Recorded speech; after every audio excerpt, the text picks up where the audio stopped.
കളിന്റെ total തന്നെ, അതായത് അത്ര വരെ 150 കടന്ന് എങ്ങനെയെങ്കിലും മെല്ലെ ഒന്ന് പോയിട്ടുള്ള ഒരു മാച്ചിന്റെ അകത്ത് 150 മേലെ സ്കോർ പോയത് തന്നെ അവസാനം തൊട്ട് ആ ശിവൻ ദുബെയുടെ അടിയായിരുന്നു. 16 ബോളിൽ 32 റൺസാണ് എടുത്തത്, 3 4 2 6 അടിച്ചിട്ടുണ്ട്. ശരിക്കും ഇന്നലത്തെ LSG ബൗളേഴ്സിൽ അടിപൊളിയായിട്ട് ബോൾ എറിഞ്ഞത് നമ്മുടെ മയങ്ക് യാദവും അതുപോലെ ആകാശ് സിംഗും ആയിരുന്നു. അതിൽ മയങ്ക് യാദവിന് വിക്കറ്റ് ഒന്നും കിട്ടില്ല 4 ഓവർ ബോൾ ചെയ്ത സമയത്ത്, പക്ഷേ 26 റൺസേ ആളെ കൊടുത്തിട്ടുണ്ടായിരുന്നുള്ളൂ. നല്ല പിടിച്ചിട്ടുള്ള ഒരു ബൗളിംഗ് ആയിരുന്നു. അതേസമയം ആകാശ് സിംഗ് ഇന്നലെ ഏകദേശം എനിക്ക് തോന്നുന്നു ഫസ്റ്റ് മാച്ചാണ് ഒന്ന് കളിക്കുന്ന LSGക്ക് വേണ്ടിയിട്ട്, പക്ഷേ ആള് 3 വിക്കറ്റാണ് എടുത്തത് 4 ഓവറിൽ 26 റൺസ് കൊടുത്തോണ്ട് തന്നെ.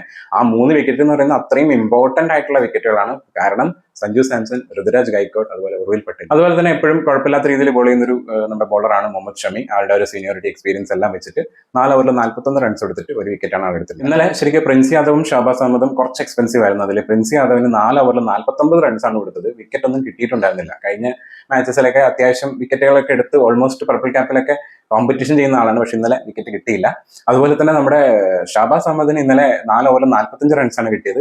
ആ ഒരു ലാസ്റ്റ് ഓവർ, അതായത് ആളുടെ ഒരു സ്പെല്ല് കഴിയുന്ന സമയത്ത് ലാസ്റ്റ് ബോളിലാണ് ഏകദേശം കാർത്തിക് ശർമ്മയുടെ വിക്കറ്റ് കിട്ടുന്നത്. അതും അത്രയും റൺസ് കൊണ്ടതിന് ശേഷം ആ ഓവറിൽ തന്നെയാണ് അടുപ്പിച്ച് 6 ഒക്കെ നമ്മൾ കാർത്തിക് ശർമ്മ അടിച്ചത്. പക്ഷെ എന്നാലും ആൾക്ക് അവസാനം ഒരു വിക്കറ്റ് കിട്ടി. 158 എന്നുള്ളൊരു ചേസ് എങ്ങനെയായിരിക്കും എന്നുള്ളത് കാണാൻ ഭയങ്കര ഒരു ക്യൂരിയോസിറ്റി ഉണ്ടായിരുന്നു മാച്ച്. പ്രത്യേകിച്ച് മിച്ചൽ മാർഷ് ഇംഗ്ലീഷ് കഴിഞ്ഞ മാച്ചിൽ എനിക്ക് തോന്നുന്നു ഇംഗ്ലീഷാണ് ഫസ്റ്റ് ഭയങ്കരമായിട്ട് ഒരു വെടിക്കെട്ട് അടി അടിച്ചത് CSKയുടെ കൂടെ തന്നെ.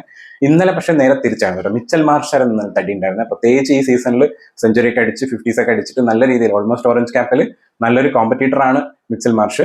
എനിക്കൊന്ന് ഇന്നത്തെ മാച്ചോട് കൂടി ടോപ്പിൽ എത്തിയോന്നും ഡൗട്ട് ഉണ്ട്. കാരണം ആ ഒരു റൺസ് ഏകദേശം എടുത്തല്ലോ. 38 ബോളിൽ 90 റൺസാണ് ആൾ എടുത്തത്. 9 4ഉം 7 6 ആയിരുന്നു അടിച്ചിട്ടുണ്ടായിരുന്നു. വെടിക്കെട്ട് ആയിരുന്നു കേട്ടോ, നല്ല സ്ട്രൈക്ക് റേറ്റിലായിരുന്നു ആൾ അടിച്ചിട്ടുണ്ടായിരുന്നു. ഇംഗ്ലീഷ് ഇന്നലെ ആ ഒരു അടി അടിച്ചില്ല, കാരണം ഒരാൾ അടിക്കും മറ്റേ ആൾ അടിക്കണ്ടെന്ന് വിചാരിച്ചിട്ടാണെന്ന് അറിയില്ല. 32 ബോളിൽ 36 റൺസ് എടുത്തിട്ടുണ്ടായിരുന്നു. 3 4 ഒരു 6 അടിച്ചിട്ടുണ്ടായിരുന്നു. ഇത്രയൊക്കെ അടിച്ച് ഏകദേശം കളി ജയിക്കാനാവുന്ന ഒരു ഓൾമോസ്റ്റ് ജയിക്കും, എന്തായാലും ജയിക്കും എന്നുള്ളൊരു സ്റ്റേജിലുള്ള സമയത്താണ് ഈ അടുപ്പിച്ച് വിക്കറ്റുകൾ പോകുന്നത്. പ്രത്യേകിച്ച് ഈ 2 വിക്കറ്റ് അടുപ്പിച്ച് പോയതും അത് കഴിഞ്ഞതിന് ശേഷം അബ്ദുൾ സമദ് വന്നിട്ട് അബ്ദുൾ സമദ് വിക്കറ്റും പോയല്ലോ അധികം റൺസ് എടുക്കാൻ തന്നെ. അവിടെ ഒന്ന് കളി ചെന്നൈ തിരിച്ചു പിടിച്ചു എന്നുള്ളൊരു സ്റ്റേജിൽ എത്തിയപ്പോഴാണ് നിക്കോളാസ് പൂരനും അതുപോലെ തന്നെ മുകുൽ ചൗധരിയും ക്രീസിലുണ്ടായിരുന്നത്. മുകുൽ ചൗധരി ഒരു കളിക്കേണ്ട ഒരു ആ ക്രൂഷ്യൽ സിറ്റുവേഷനിൽ എങ്ങനെയാണ് കളിക്കേണ്ടത് ആ ഒരു കളിയായിരുന്നു ശരിക്കും നേരെ കളിച്ചിട്ടുണ്ടായിരുന്നു. 10 ബോളിൽ 13 റൺസാണ് എടുത്തത്, 2 4 അടിച്ചിട്ടുണ്ടായിരുന്നുള്ളൂ. പക്ഷെ നിക്കോളാസ് പൂരൻ തുടങ്ങിയത് മെല്ലെയാണ് കേട്ടോ. 16 ബോളായിട്ടും കഴിഞ്ഞ സമയത്ത് ആളുടെ സ്കോർ ബോളിനെക്കാളും റൺസ് കുറവായിരുന്നു. പക്ഷെ പിന്നീട് അടിച്ചൊരു അടി ഉണ്ടല്ലോ, അത് ഒരു 1.5 അടിയായിരുന്നു. അൻഷുൽ കബൂലിന്റെ ലാസ്റ്റ് ഓവറിൽ ആ 4 ബോളിൽ അടിച്ച് 6ഉം ഒരു 4ഉം ആണ് അടിച്ചത്.